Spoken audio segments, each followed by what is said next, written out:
We had a great little meeting between myself, Darryl, and Brian Falgout. My man, Mr. Jackson, was trying to get some sleep. So on Sunday, thank you, brother. I had been thinking about an idea for a while. Actually, we had already kind of done something where Tyrone and I talked about a performance that I can't remember where we were, but pulled up a video and just kind of gave a little hands-on. Maybe it was just you. It wasn't even me. It was just you, right? Didn't we talk about your solo or something? I think it was. Yeah, we did. I remember that. And I remember we got some really great feedback, and Brian was like, man, we need to do more of this. So Darryl and I started talking about these reaction videos. We started thinking about, man, how can we get in this game? And I started thinking about this thing called the breakdown, right?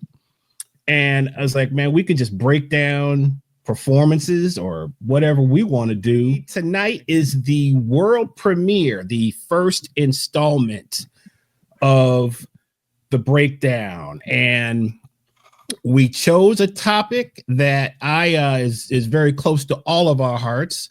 I just happened to see I'm a Midnight Special fanatic.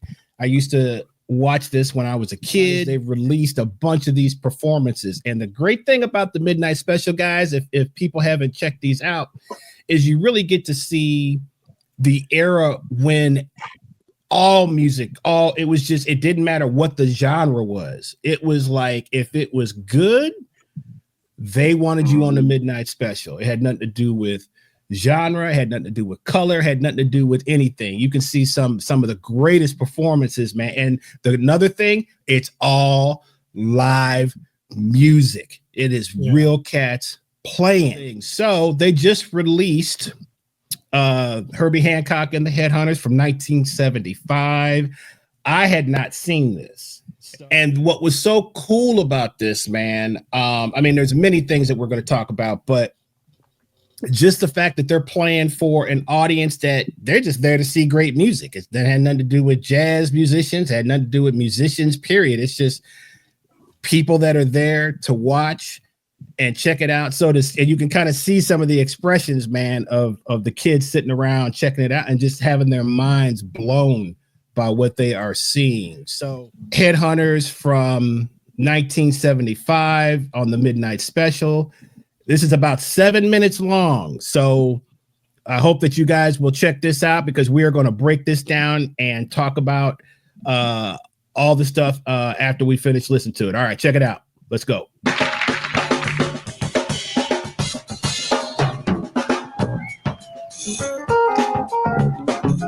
Woo.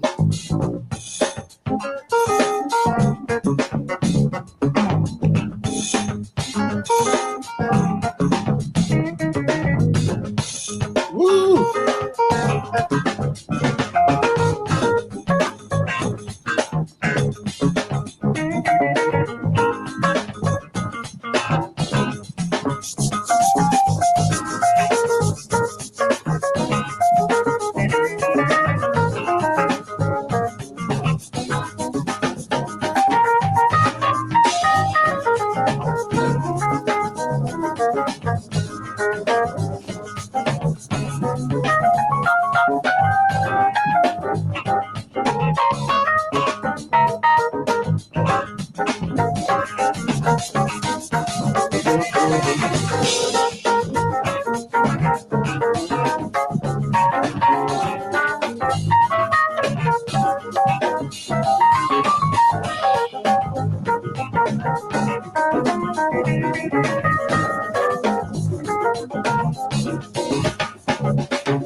All right, stop it, Brian. All right. Woo. Woo.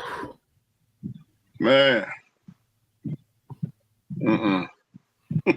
I mean, I've watched this I don't know how many times, and I'm still like, I'm in awe, man. I'm in awe. I got a question. So I'm assuming if I'm wrong in this assumption, then correct me, because we're not seeing the whole clip from the beginning, because it looks like it starts with a drum thing, but I'm feeling like that's coming out of the first section. Other than that, I would think that he's playing the second movement first and then the first movement second. So, do you think that they played the melody first and they just picked it up from that section? No, because you have time constraints. So this is the arrangement for this is another thing that blew my mind, was the arrangement for the Midnight Special. Mike Clark comes in with that drum break. If you don't understand rhythm, you don't know where he is in the beat, man. Right. That's how they started the tune, and they never play the melody. They never play the melody. People mess up the timing on this song all the time. So especially coming out of that, coming in with the bass line is, they're going to mess up the timing on that most of the time anyway. Do you feel that, Chris, that they mess up the timing, bass players?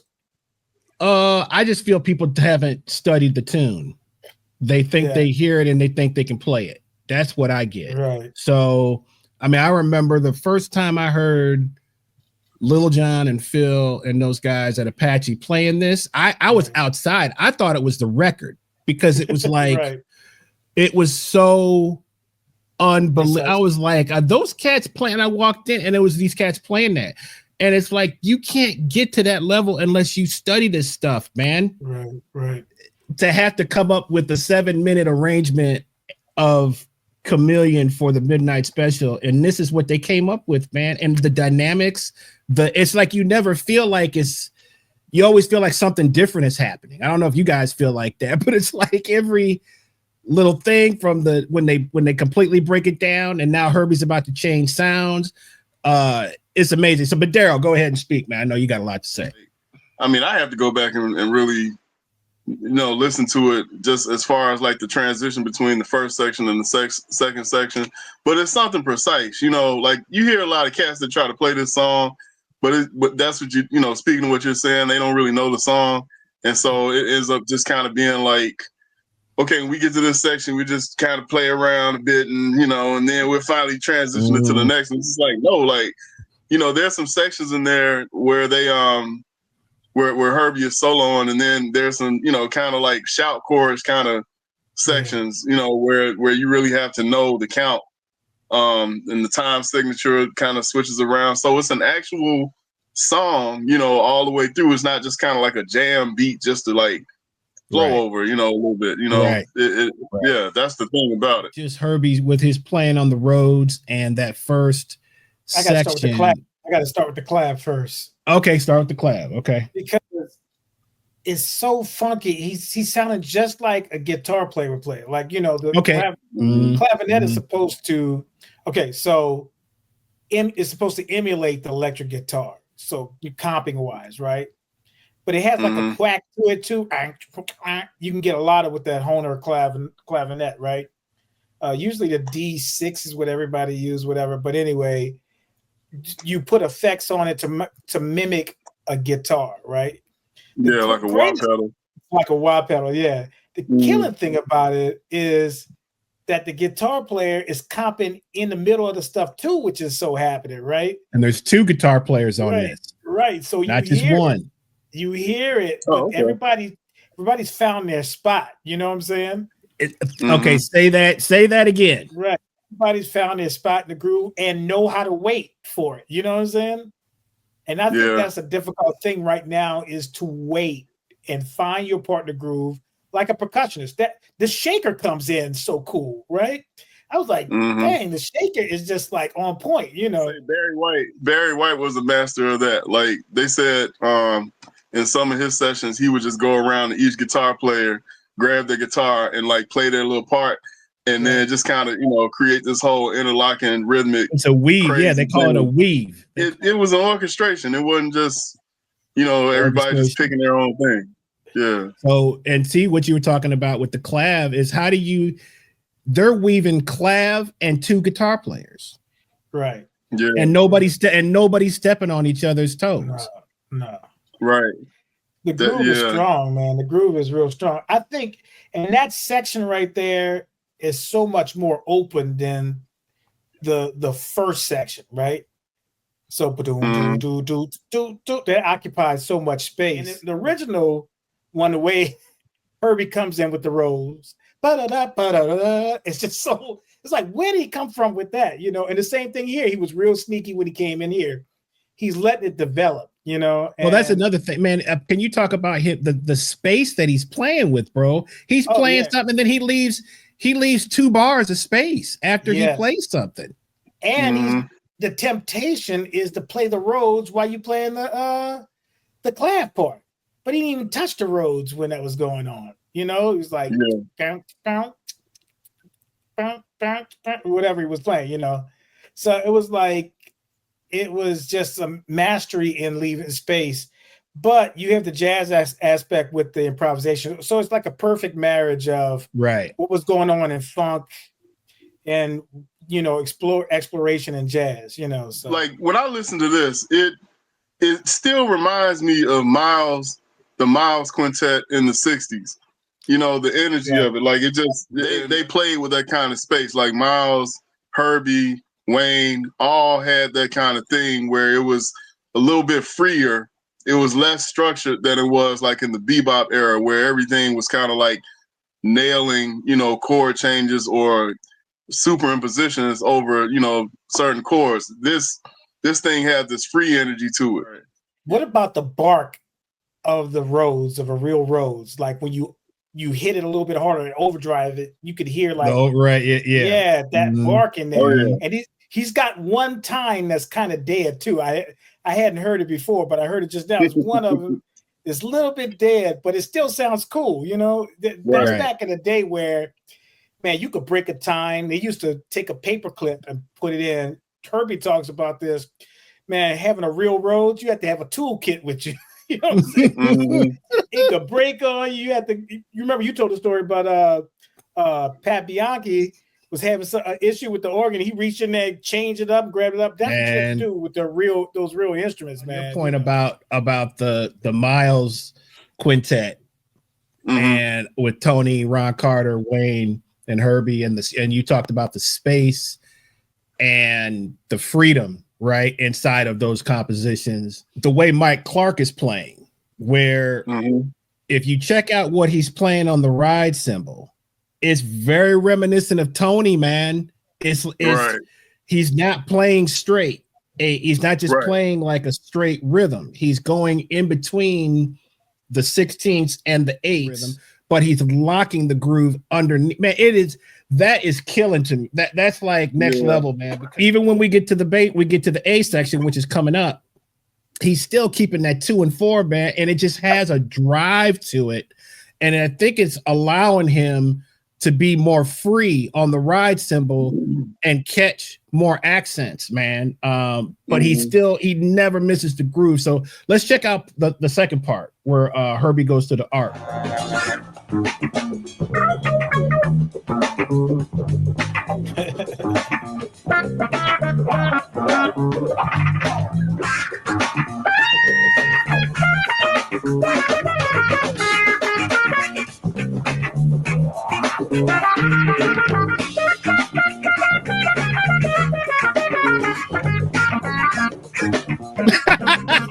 Stop it right there. Stop it.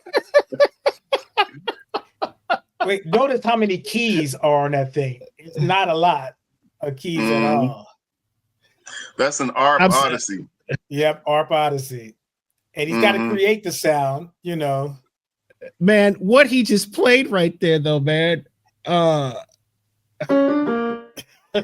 that major third against the minor thing. It was so hip. Back it up a little bit so we can hear it again. All right, back it up. Okay.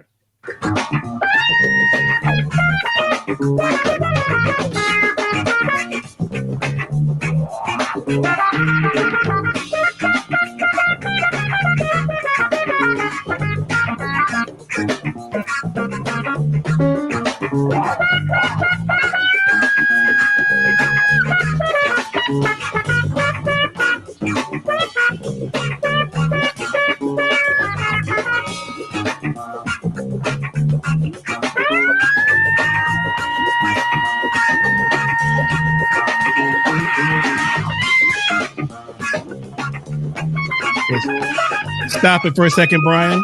Stop it. Watch the rise. Watch the hand. Watch the rise symbol.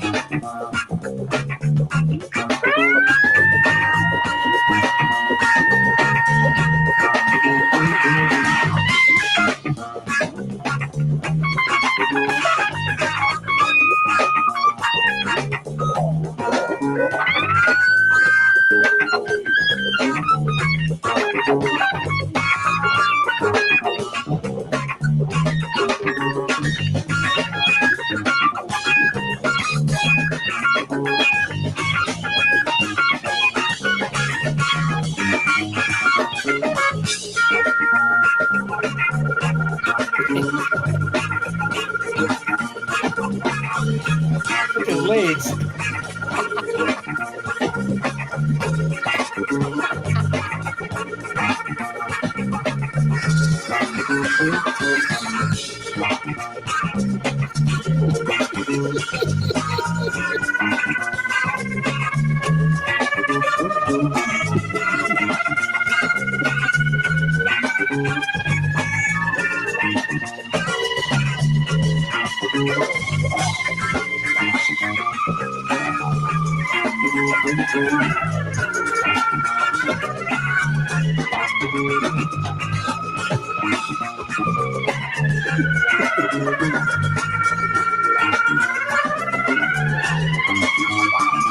Look at his face.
All right. Let me just say this.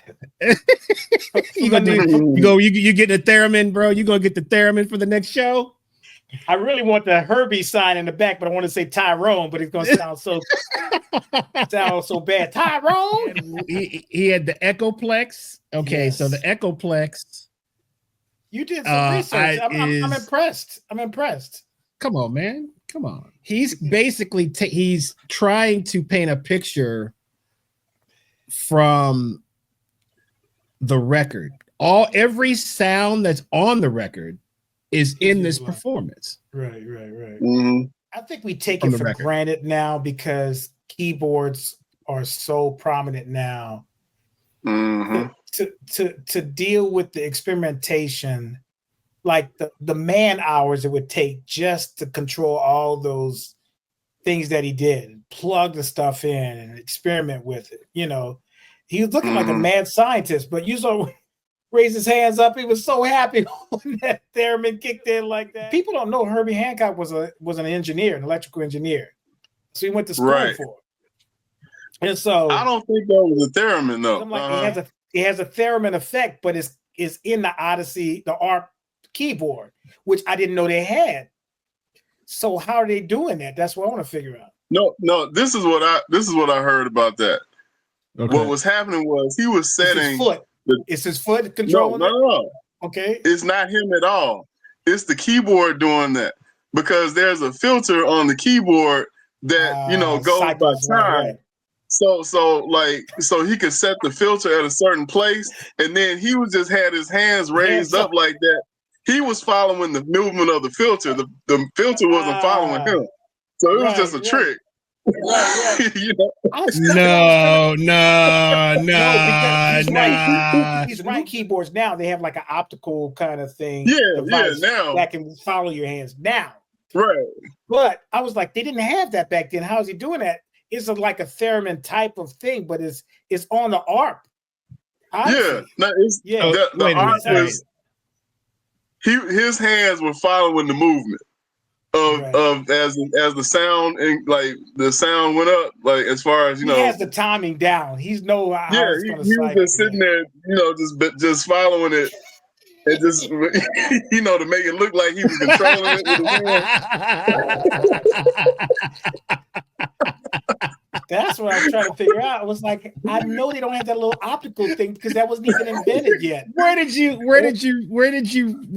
read that, man? Where did you? No, I've read that before on like gear. They call it Gear Sluts. I think it's Gear Space now or something like that. Yeah, but I've seen, I saw, and I'm looking, and I'm just like, hold on now. When he went back, he changed it again to make it a little bit faster, and then it started growing faster. Right. And he was just doing this with his hands to make it look like he was controlling it. Here's the crazy part. Through it all, the band had the wherewithal to just keep going. They didn't even look at Herbie. It was just playing, bro, and grooving. I'm like, if I was in Chris's band, Chris would be like, "Hey, bro, what you doing over there, bro?" They just let Herbie just geek out, man. Mad scientist out on that joint, bro. Well, it's his band. It's his band. So what they gonna do? They each one paying them. Right. Like, man, I brought all those keyboards and I'm using every piece of those keyboards, bro. I brought every one of them in here. What I want to add about this is like, as far as I remember, Cannonball with Mercy, or that song was Dozanu. That was the first time. Yeah, with the he had a Wurlitzer. Yeah. On that, but like by the 70s, what had changed was the fact, the Fender Rolls have become prominent, and the Wurlitzer was still prominent, but the clavinet was new. So there were these electromechanical instruments, and the thing about those are like real acoustic instruments, just like a guitar. They just have a pickup that amplifies the sound.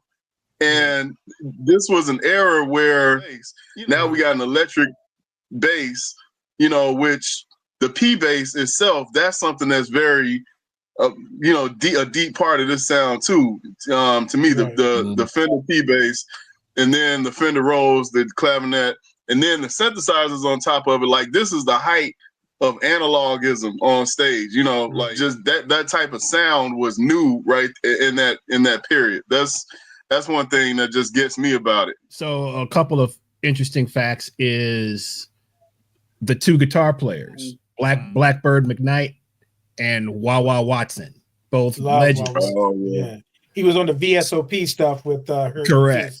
Yeah. Right. So and I just want to I want to shout out to our brother Jez Graham, who is a Herbie fanatic as well. And he played with Blackbird McKnight a lot in LA.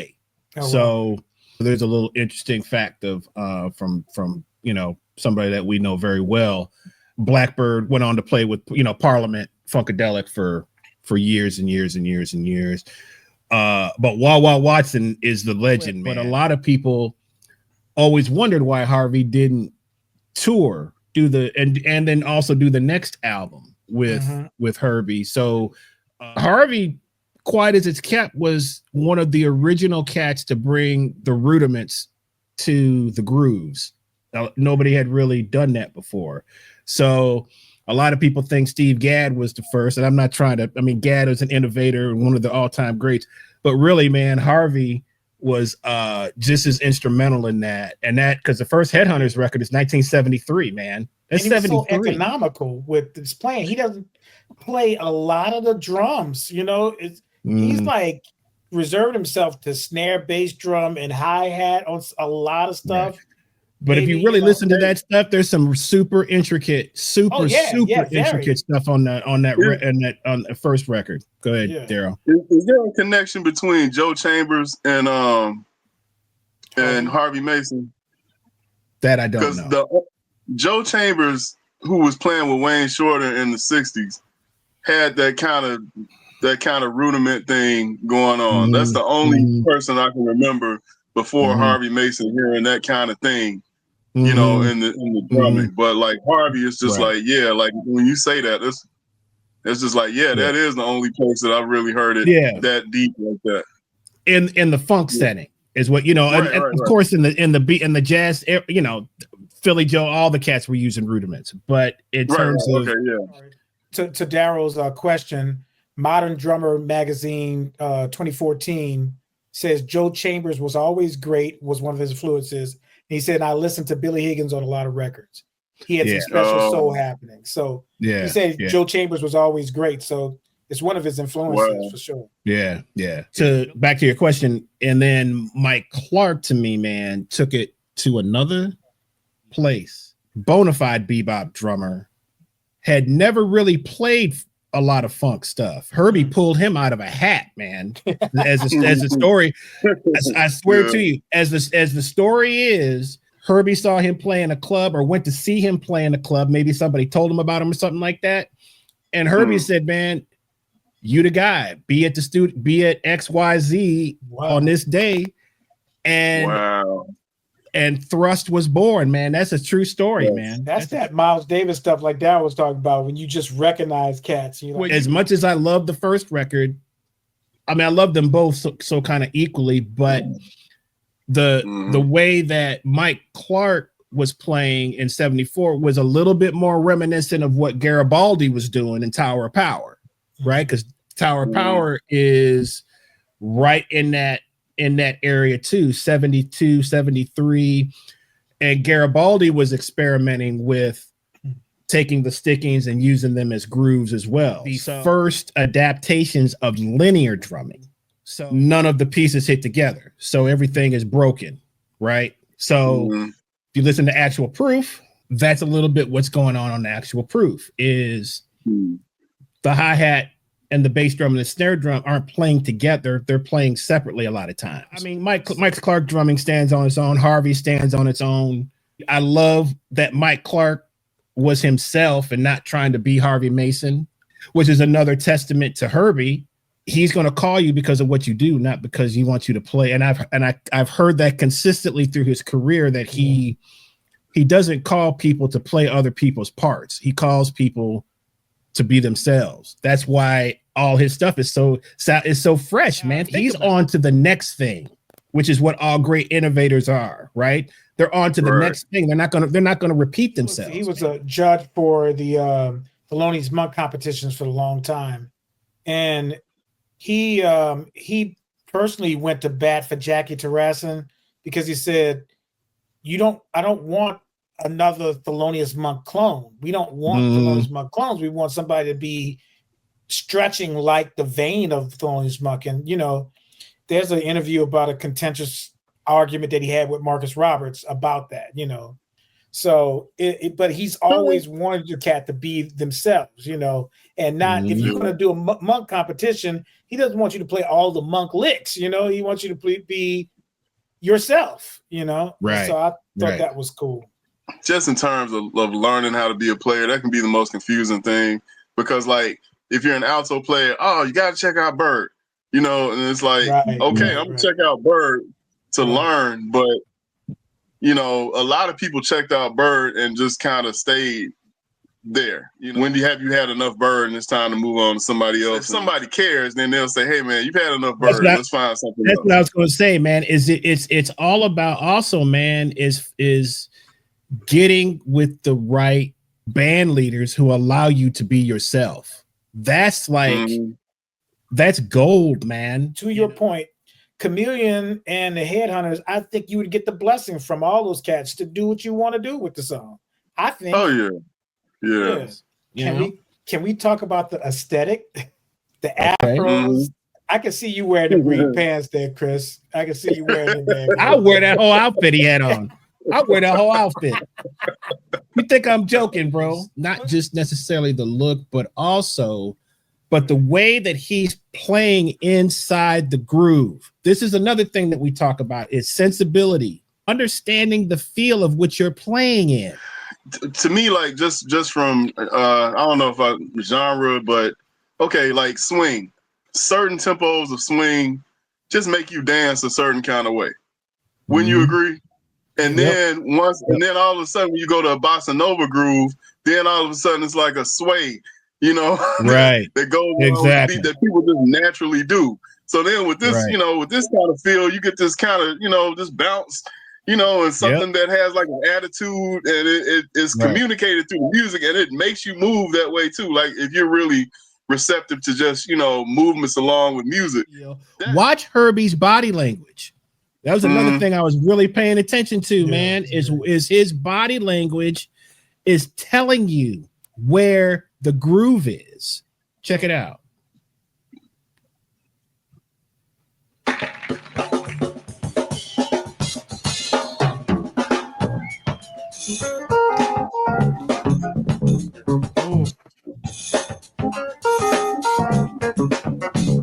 Look at his body, man.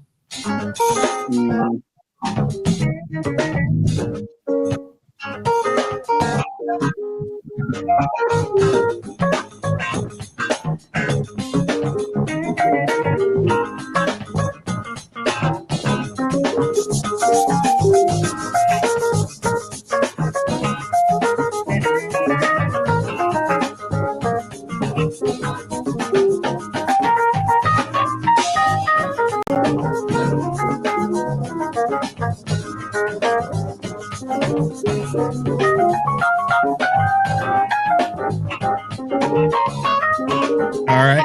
Okay. That's Africa right there. It shows another lesson, but it's another lesson for young guys is, man, pay attention to body language. I was just saying, like, that there's a dance to all of this music too. Like, for instance, Bird. I've been studying the Omni book lately. Just okay. So I took all of the songs, put them on a playlist. I organized them by tempo, organized them by the key, organized them by some other stuff, right? And I noticed like most of the stuff they played was it was like a danceable tempo, and it's like I think we kind of get away from real, like when we're studying trying to be a bad cat as far as the solo and dexterity and things, we get away from the idea that this music was actually stuff that people would get up and dance to, and those dances you know, Thelonious Monk danced. He got up and actually danced, you know, and that's something that, you know, we wouldn't see from hardly anybody, you know, straight ahead player today to actually get up and feel the rhythm of this, because there's so much we're inside our heads, you know, trying to create like these masterpieces that are on a very high intellectual level, but the dance part of it is still part of the intellectualism of the music, as far as I'm concerned. When you were talking about movement, what's big right now is embodied music cognition, and it's an argument that says embodied music cognition tends to see music perception as based on action. For example, many people move when they listen to music. Through movement, it is assumed that people give meaning to music.